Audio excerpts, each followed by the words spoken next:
We're facing a critical time right now, as I'm speaking to you at this very moment. The ANC is in a deep, deep crisis.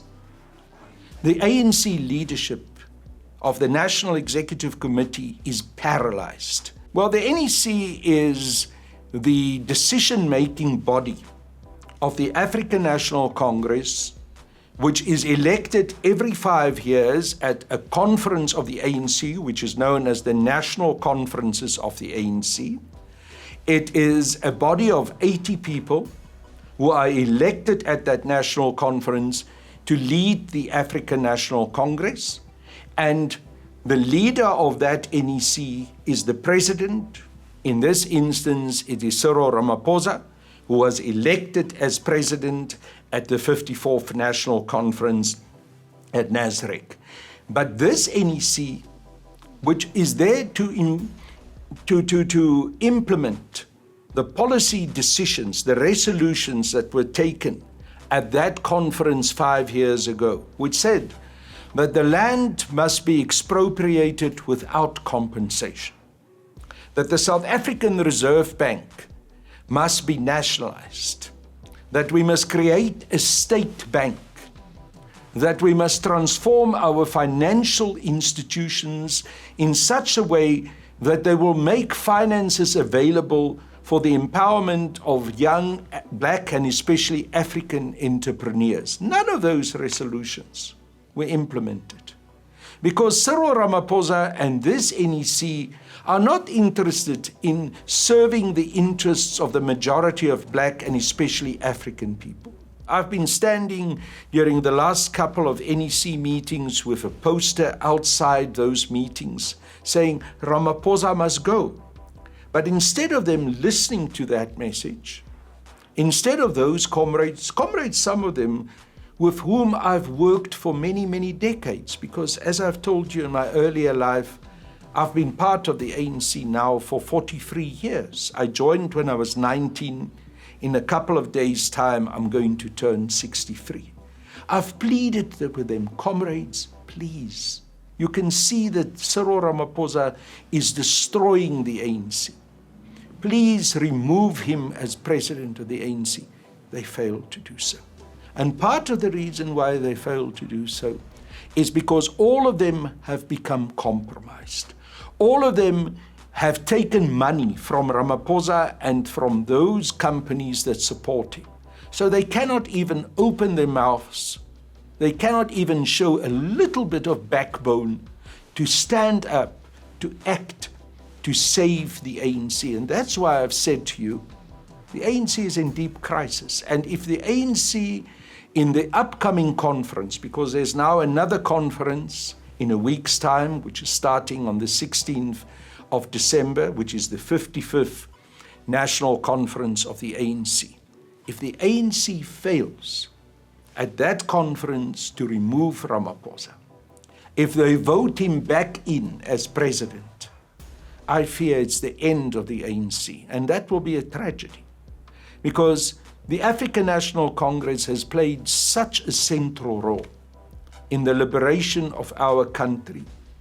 If we look at what the ideals of the ANC was when it was formed in 1912, in January 1912 at the Waihoek Methodist Church in Mangaung, the ideals was for the return of the land to the people, the full empowerment of African people to be part of this economy and to be able to scale the commanding heights of this economy.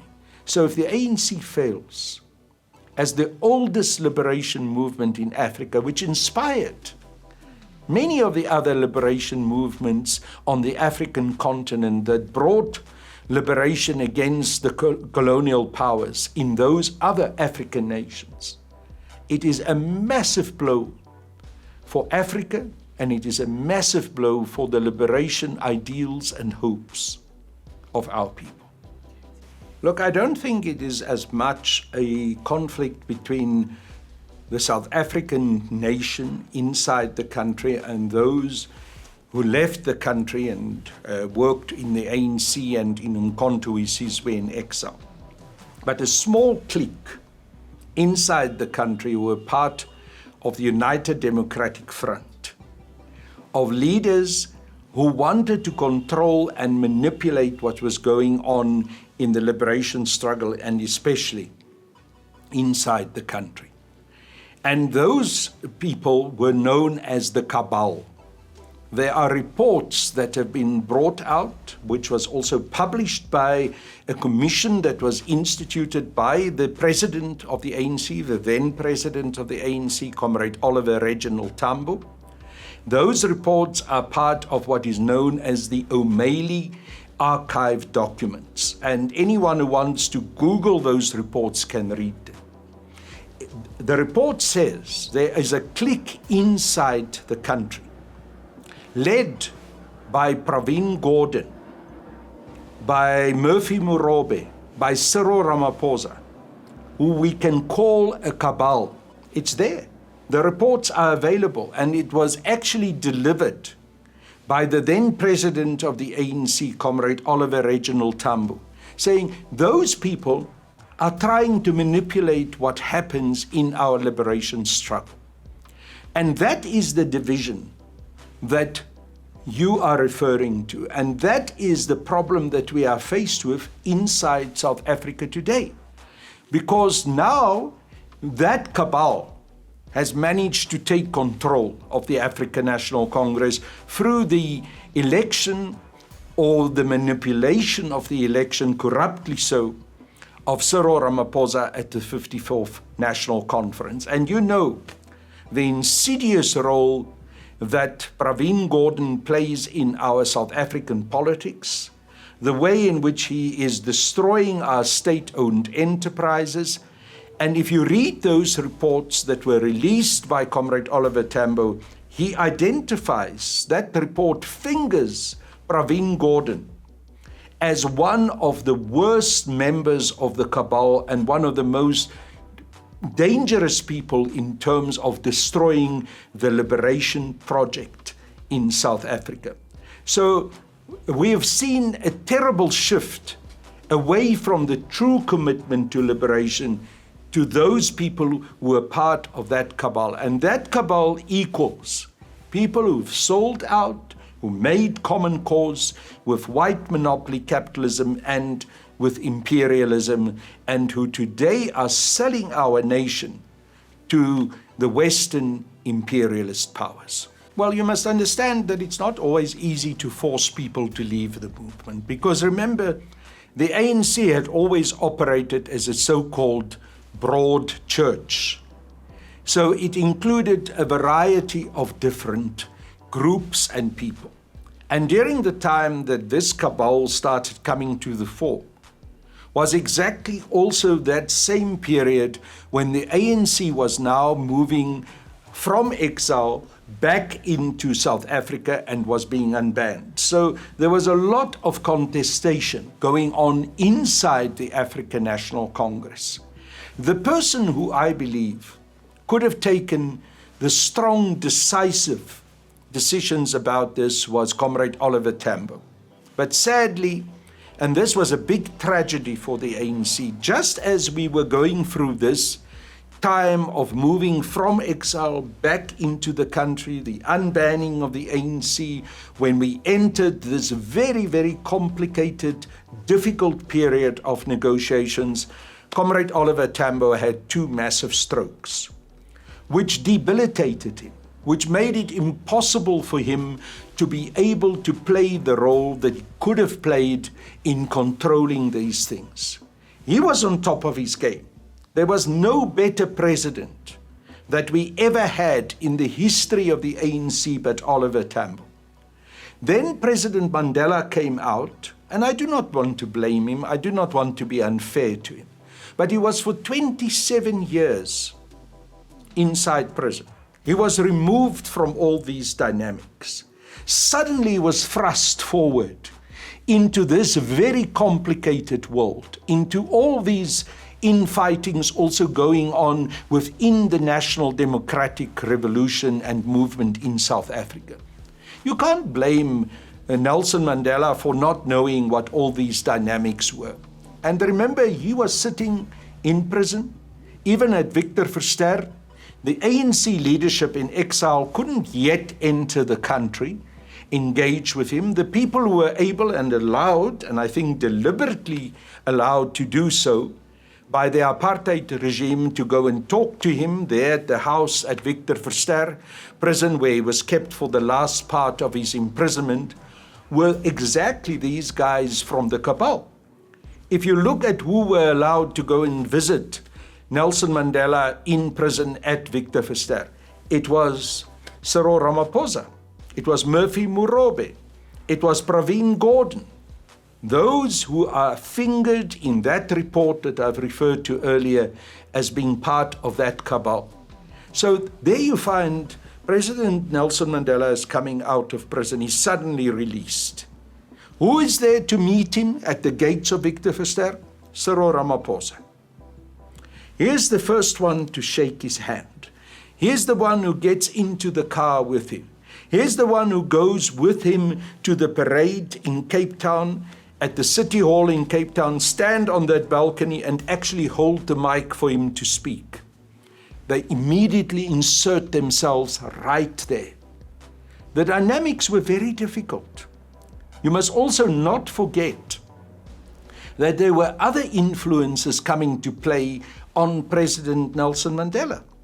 There were people who were coming to the fore from white monopoly capitalism in South Africa, amongst them the Menels, Clive and Irene Menel, the owners of the second largest mining enterprise in South Africa, Angloval, who would say to Mandela, we will give money to the ANC.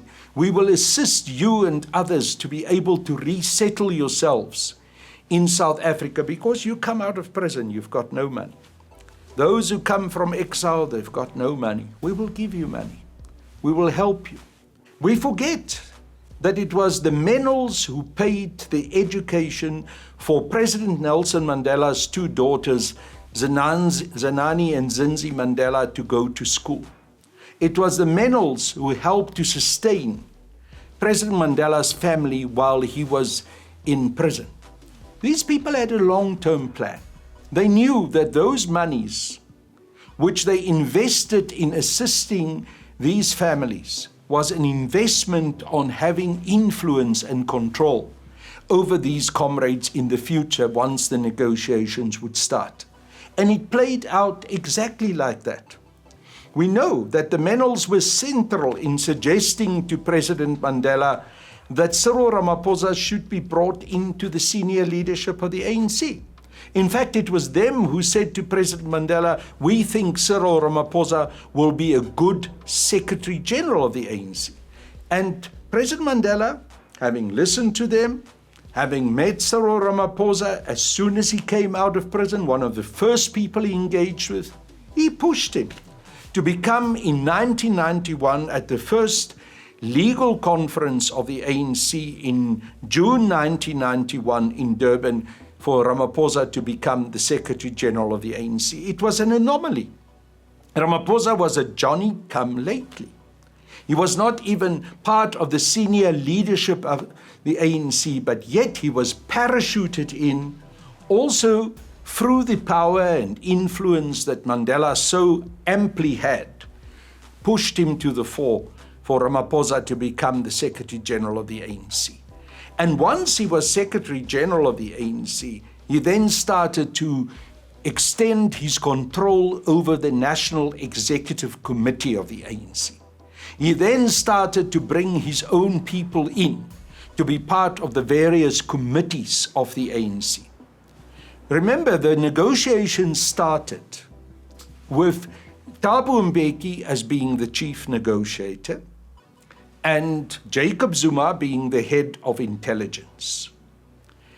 When both Jacob Zuma and Thabo Mbeki were outside the country, actually traveling with President Nelson Mandela, Ramaphosa called a meeting of the National Executive.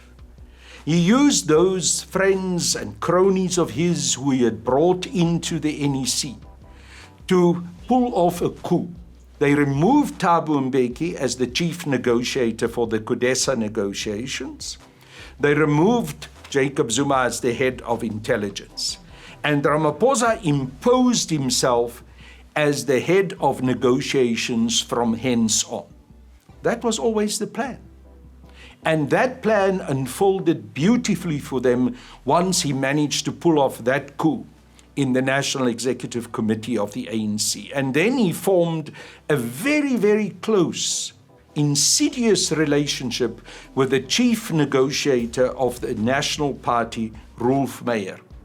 And between the two of them, they made the secret deals, they made the arrangements behind the scenes, and then they came and presented those deals, those arrangements in the public domain of Codesa. They manipulated the situation, and eventually we ended up with this deeply flawed constitution that we have today, with a negotiating process that granted the sunset clauses, which meant that the white apartheid apparatchiks, those who were part of the government of the old apartheid regime, had their jobs secured. That is what the sunset clauses meant.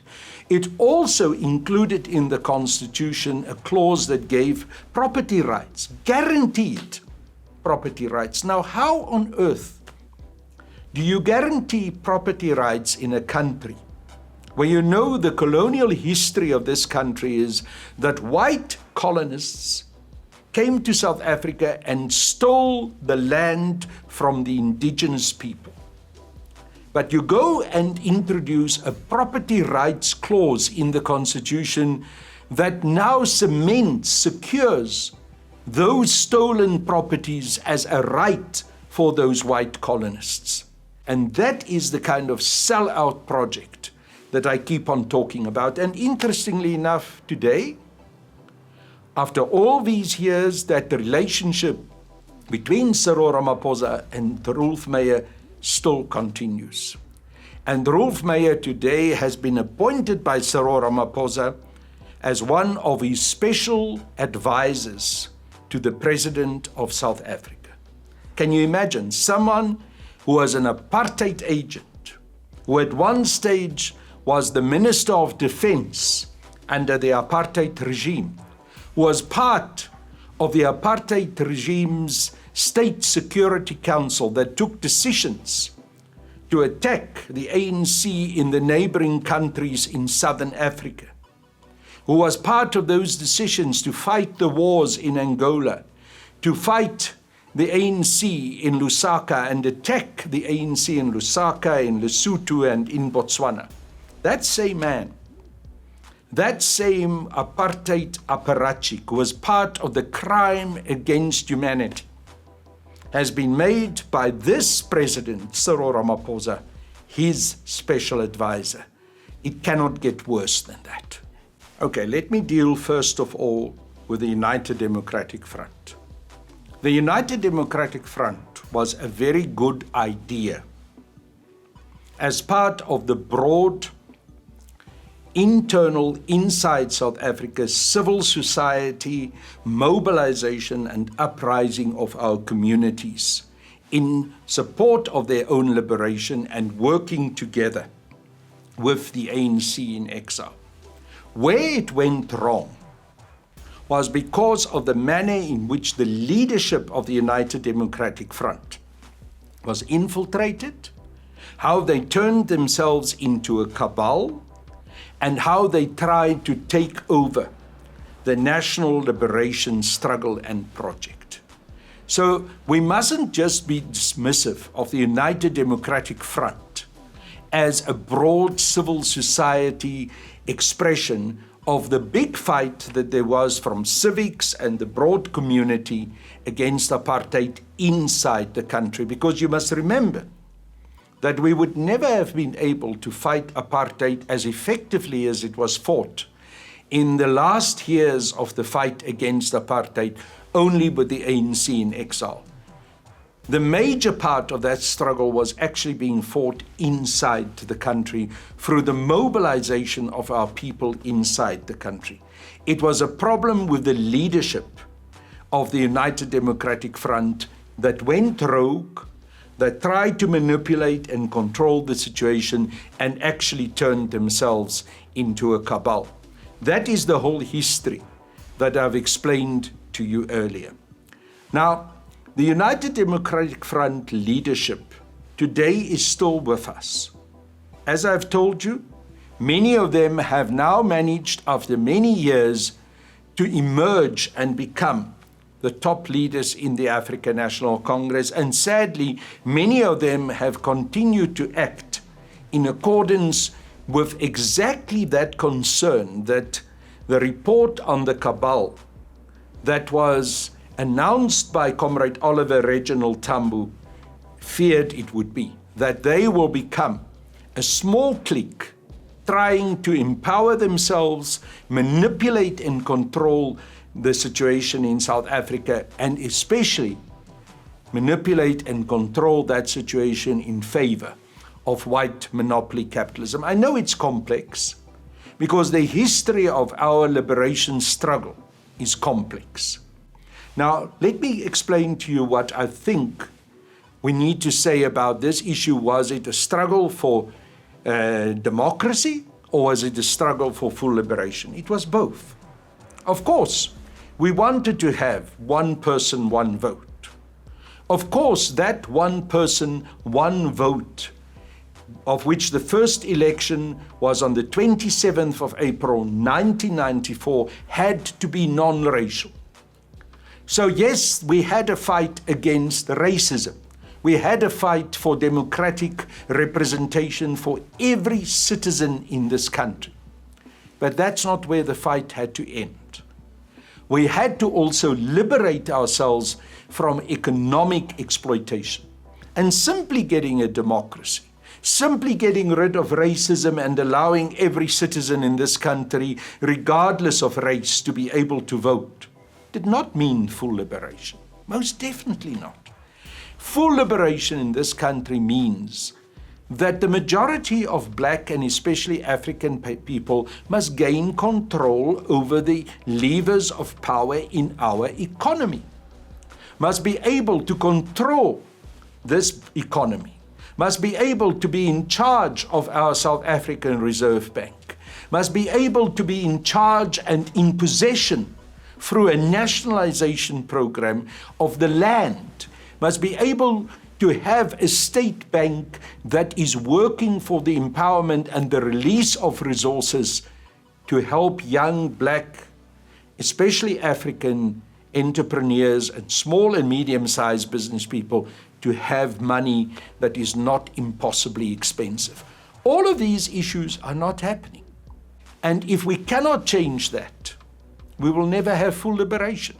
In fact, that change, to take control, to have a radical economic transformation, because that is what RST stands for, radical economic transformation, is exactly what we mean when we talk about the second phase of our national democratic revolution. And we have failed dismally to bring about that second phase of our national democratic revolution, because the constitution that had been negotiated at Codesa, that constitution and negotiations in which Cyril Ramaphosa took the lead, has put a lid, has repressed our ability to bring about that radical economic transformation that is required. And instead, they brought to us new liberal economic policies.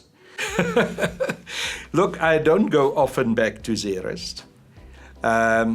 In the African community, I'm warmly embraced.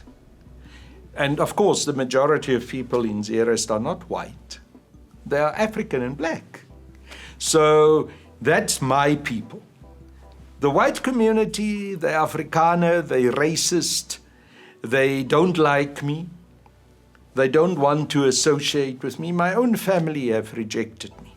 You know, I always tell the story that one of my mother's oldest brother's son, he worked in the prisons. He was a warder. So when I was arrested, as I told you the whole history of my earlier part of my life, and I was eventually sentenced to 15 years imprisonment, I found myself in the Pretoria Maximum Security Prison, and one of the people who now suddenly was a warder there, keeping me inside prison, locking my door, was my own family member, was the son of my mother's oldest brother. And the first time that my hair had to be cut, when I came into prison, this man, Andries is his name, came and he was sent to come and cut my hair. Now remember, this is my own blood, Afrikaner family, very close, direct family. And he looked at me and he stood there with a pair of scissors. He said, you know, I really just want to put the scissors in your throat. And I had to shout, I had to scream. And other warders came and I said, this man is threatening to kill me. I had to write a letter that night, get it to the prison, head of the prison, eventually get it to my lawyers and say, this family member of mine must be removed from this prison because he says he wants to kill me. When my dad passed on a couple of years ago, I'm standing at the church door I'm the oldest child, I'm the son. I'm receiving the family who now come and pay their respects to my dad who's passed on. This same man who threatened to kill me in prison, he comes, he looks at me, says, you, I won't greet. He walks past me at the funeral of my dad, and when I put my hand out, he literally slapped my hand out of the way. That is the kind of experiences that I have had and I continue to experience with regards to my Afrikaner family. And those are the whites at Zeerust who I can't associate with. But as I've said to you, the majority of people in Zeerust embrace me. I'm their comrade. I happily go there and meet with them. But the white community, I've long ago put them away. They're not part of my life. And it is sad, but it's a reality.